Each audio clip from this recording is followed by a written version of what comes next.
اللہ اللہ اللہ اللہ اللہ اللہ اللہ۔ سبق سورۃ الجن کی آیت نمبر 16 سے ہے۔ اعوذ باللہ من الشیطان الرجیم، بسم اللہ الرحمن الرحیم۔ وَأَن لَّوِ اسْتَقَامُوا عَلَى الطَّرِيقَةِ لَأَسْقَيْنَاهُم مَّاءً غَدَقًا۔ وَأَن اور یہ کہ لَوِ اسْتَقَامُوا اگر وہ قائم رہتے عَلَى الطَّرِيقَةِ صحیح راستے پر، لَأَسْقَيْنَاهُم ہم ان کو پلاتے، ماءً پانی، غدقا وافر۔ اگر وہ یعنی مکہ کے لوگ صحیح راستے پر قائم رہتے تو ہم انہیں وافر مقدار میں پانی پلاتے، لِنَفْتِنَهُمْ فِيهِ تاکہ ہم ان کی آزمائش کریں اس میں۔ وَمَن يُعْرِضْ عَن ذِكْرِ رَبِّهِ يَسْلُكْهُ عَذَابًا صَعَدًا۔ ومن اور جو شخص یعرض منہ پھیرے گا عن ذکر ربی اپنے رب کے ذکر سے، یسلُکْہُ وہ اس کو ڈالے گا یا چلائے گا، عذابًا صَعَدًا چڑھتے ہوئے عذاب میں۔ جو شخص اپنے رب کے ذکر سے منہ پھیرے گا تو اس کو چڑھتے ہوئے عذاب میں داخل کرے گا۔ وَأَنَّ الْمَسَاجِدَ لِلَّهِ فَلَا تَدْعُوا مَعَ اللَّهِ أَحَدًا۔ وَأَنَّ اور بے شک المساجد تمام مسجدیں یا تمام سجدے للہ اللہ کا حق ہیں، اللہ کے لیے ہیں، تم نہ پکارو اللہ کے ساتھ کسی کو بھی۔ وَأَنَّهُ لَمَّا قَامَ عَبْدُ اللَّهِ يَدْعُوهُ كَادُوا يَكُونُونَ عَلَيْهِ لِبَدًا۔ وَأَنَّهُ اور بے شک لما جب قامہ کھڑا ہوتا ہے عبداللہ اللہ کا بندہ، يدعوه اللہ کو پکارنے کے لیے، قادو قریب ہے، يكونون علیہ لبدا کہ اس پر وہ حملہ کر دیں یا اس کے پاس گروہ جمع ہو جائیں۔ قل انما ادعو ربی ولا اشرک به احدا۔ قل فرما دیجیے انما یقیناً ادعو میں پکارتا ہوں ربی اپنے رب کو، ولا اشرک میں شریک نہیں کرتا بھی اس کے ساتھ احدا کسی کو۔ قل انی لا املک لکم ضرا ولا رشدا۔ قل فرما دیجیے انی بے شک میں لا املک مالک نہیں ہوں، لکم تمہارے لیے ضرا کسی نقصان کا، ولا رشدا اور نہ کسی بھلائی کا۔ قل انی لن یجیرنی من اللہ احد ولن اجد من دونہ ملتحدا۔ قل فرما دیجیے انی بے شک میں لن یجیرنی ہرگز مجھے نہیں بچا سکے گا، من اللہ اللہ کے ہاتھ سے، احد کوئی، ولن اجد میں ہرگز نہیں پاؤں گا، من اللہ من دونہ اللہ کے علاوہ، ملتحدا کوئی پناہ کی جگہ، الا بلاغا من اللہ ورسالاتی الا مگر بلاغن پہنچانا ہے، من اللہ اللہ کی طرف سے، ورسالات اور اس کے پیغامات یہ میرے اختیار میں ہیں۔ ومن یعص اللہ ورسولہ فإن لہ نار جہنم خالدین فیہا ابدا۔ ومن اور جو شخص یعص اللہ اللہ کی نافرمانی کرتا ہے، ورسولہ اور اس کے رسول کی، فإن لہ بے شک اس کے لیے نار جہنم جہنم کی آگ ہے، خالدین فیہا ہمیشہ رہے گا اس میں، ابداً ہمیشہ۔ حتیٰ اذا رأوا ما یوعدون فسیعلمون من اضعف ناصرا واقل عددا۔ حتیٰ یہاں تک کہ اذا جب رأوا وہ دیکھیں گے، ما یوعدون جس کا ان سے وعدہ کیا جاتا ہے، فسیعلمون وہ جان لیں گے، من اضعف کون ہے کہ کمزور ہیں، ناصرا جس کے مددگار، واقل اور گنتی اور کم ہے، عددا گنتی میں۔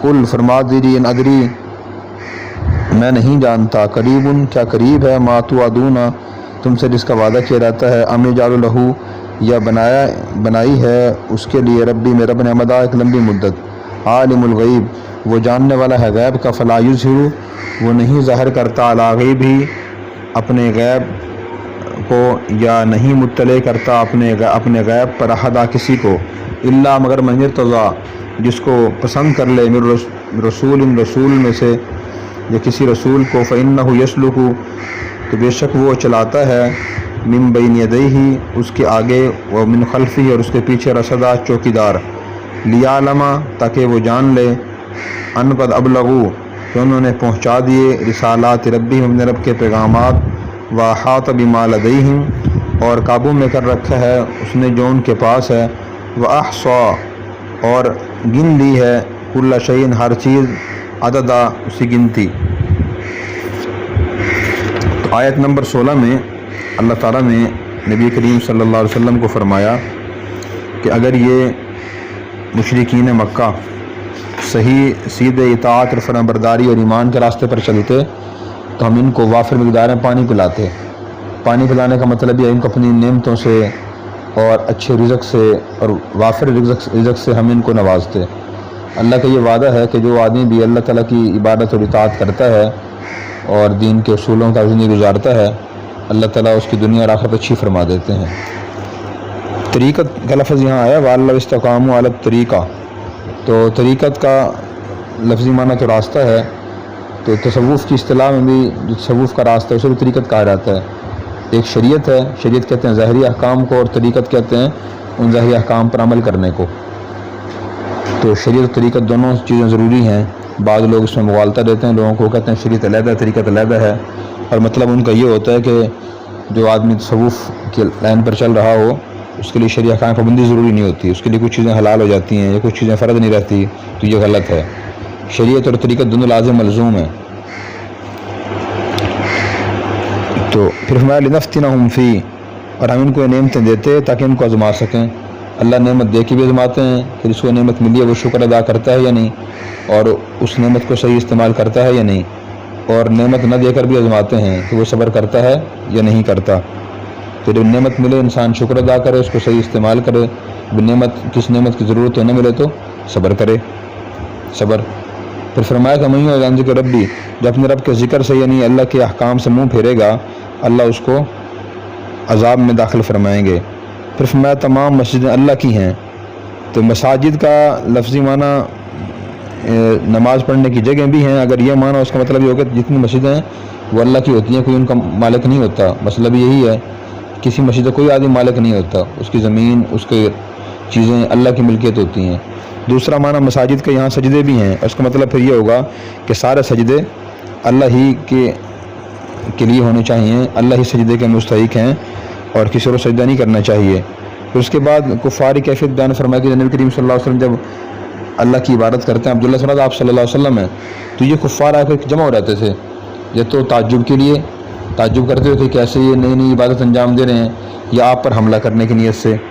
پھر فرمایا کہ آپ فرما دیجئے کہ میں اللہ کو پکارتا ہوں، میرا رب ہے، میں کسی کو بھی اس کے ساتھ شریک نہیں کرتا، اور میں تمہارے لیے نقصان کا مالک نہیں ہوں، میں جب چاہوں تمہیں فائدہ پہنچا دوں، جب چاہوں نقصان پہنچا دوں، ایسا کچھ نہیں ہے، یہ اختیارات سارے کے سارے اللہ کے پاس ہیں۔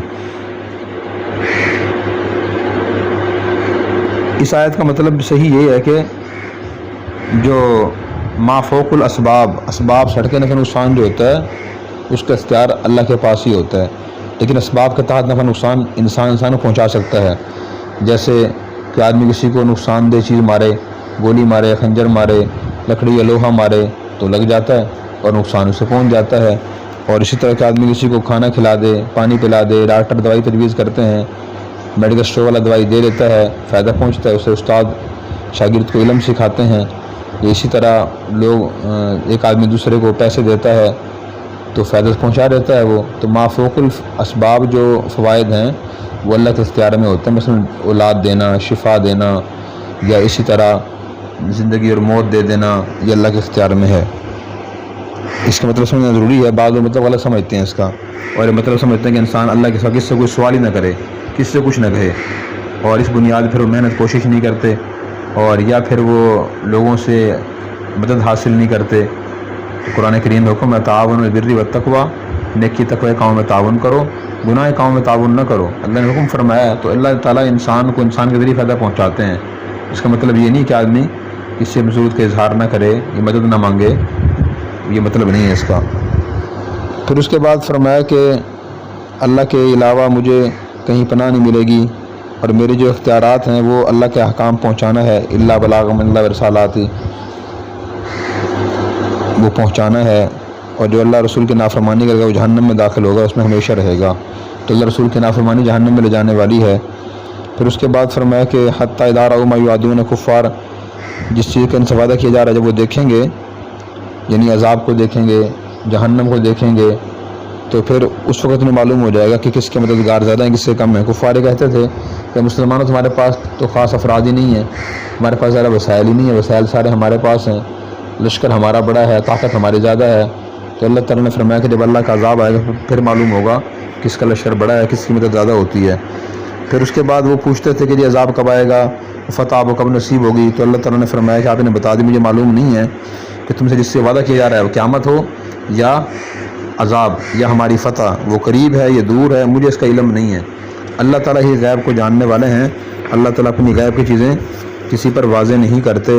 ہاں جس آدمی کو اللہ رسول بنائیں تو پھر اس رسول کے پاس اپنے پیغام بھیجتے ہیں، لیکن اس پیغام بھیجنے کے دوران آگے پیچھے فرشتہ مقرر کرتے ہیں تاکہ وہ صحیح پیغام اللہ کے نبی تک پہنچ جائے، اس میں کمی بیشی نہ ہو۔ تو اس آیت کے تحت علم غیب کا مسئلہ جاننا بہت ضروری ہے۔ علم غیب کلی یعنی ساری کائنات کے ذرے ذرے کا علم، درختوں کے سارے پتوں کا علم، اور ایک دریا اور سمندر میں کتنے پانی کے قطرے ہیں، ہر بارش کے ساتھ کتنے قطرے اترتے ہیں، نازل ہوتے ہیں، گرتے ہیں، یہ ذرے ذرے کا علم، اسے کہتے ہیں علم محیط کلی۔ یہ صرف اللہ تعالیٰ کو حاصل ہے، اللہ کے علاوہ کسی کو حاصل نہیں ہے۔ جب یہ بات بیان کی جاتی ہے تو بعض لوگوں کے ذہن میں غلط فہمی آ جاتی ہے کہ معاذ اللہ کہنے والا یہ کہہ رہا ہے کہ آپ صلی اللہ علیہ وسلم کو بھی غیب کی چیزوں کا علم نہیں تھا، اور شاید آپ صلی اللہ علیہ وسلم کو بھی معاذ اللہ ہم جتنا ہی علم تھا۔ تو یہ بات نہیں ہے۔ آپ صلی اللہ علیہ وسلم کو اور اللہ تعالیٰ نے دوسرے انبیاء علیہ السلام کو غیب کی بہت چیزوں کا علم دیا۔ بس نہیں تو قرآن کریم نازل نہیں ہوا تو وہ غیب تھا، اللہ تعالیٰ نے سارا قرآن کریم آپ تک پہنچایا، یہ غیب کا علم ہے۔ اسی طرح اپنے احکامات دیے تو غیب کی بہت چیزوں کا علم اللہ تعالیٰ نے، بلکہ بہت سی ہزاروں لاکھوں چیزوں کا علم نبی کریم صلی اللہ علیہ وسلم کو عطا فرمایا۔ اللہ کے بعد سب سے زیادہ علم نبی کریم صلی اللہ علیہ وسلم کے پاس تھا۔ اس کا مطلب یہ نہیں ہوتا کہ آپ صلی اللہ علیہ وسلم کو غیبی علم نہیں تھا۔ دو چیزیں علیحدہ ہیں، ایک علم غیب، ایک ہے انباء الغیب، غیبی خبریں۔ تو علم غیب کلی، اس سے پہلے میں نے عرض کیا کہ سارے کا سارا علم وہ تو اللہ کی ذات کو حاصل ہے، اللہ کے سوا دنیا میں کسی بھی ہستی کو اللہ کے برابر علم حاصل نہیں ہے۔ البتہ غیب کی بہت سی چیزیں اللہ تعالیٰ اپنے انبیاء کو عطا فرما دیتے ہیں، جیسے میں نے بتایا ان کو انباء الغیب یعنی غیبی خبریں کہا جاتا ہے۔ تو جس کے پاس غیبی خبریں ہوں تو اس کو ہم عالم الغیب نہیں کہہ سکتے۔ دیکھیں اللہ تعالیٰ نے خود یہاں اپنے بارے میں ارشاد میں عالم الغیب، عالم الغیب خود اللہ تعالیٰ کی ذات ہے۔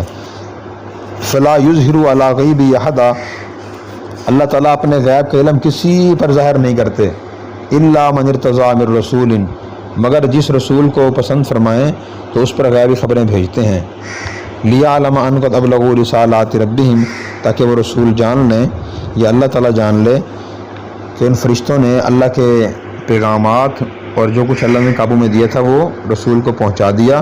وَأَحْصَىٰ كُلَّ شَيْءٍ عَدَدًا، اور اللہ تعالیٰ نے ہر چیز گن گن کے شمار کیا ہوا ہے۔ خود مولانا احمد رضا خان بریلوی رحمۃ اللہ علیہ نے اپنی کتاب الامن والعلا میں یہ بات ارشاد فرمائی ہے کہ ہم بھی اس بات کے قائل نہیں ہیں کہ اللہ تعالیٰ نے نبی کریم صلی اللہ علیہ وسلم کو ذرے ذرے کے علم عطا فرما دیا۔ مثلا ریگستان میں جو ریت کے ذرے ہوتے ہیں تو ذرے کے اوپر ذرہ کون سا ہے، دائیں بائیں کون سا ہے، آگے پیچھے ذرہ کون سا ہے، یہ سارا علم تو اللہ تعالیٰ ہی کی ذات کو حاصل ہے، اللہ کے سوا کسی کو بھی حاصل نہیں ہے۔ البتہ انبیاء علیہ السلام کو اللہ تعالیٰ نے اپنے علم غیب میں سے بہت سا علم عطا فرمایا تھا، لیکن وہ اللہ کے علم کے برابر نہیں تھا، اس سے کم تھا۔ اللہ تعالیٰ ہمیں قرآن کریم سمجھ کر عمل کرنے کی توفیق عطا فرمائے۔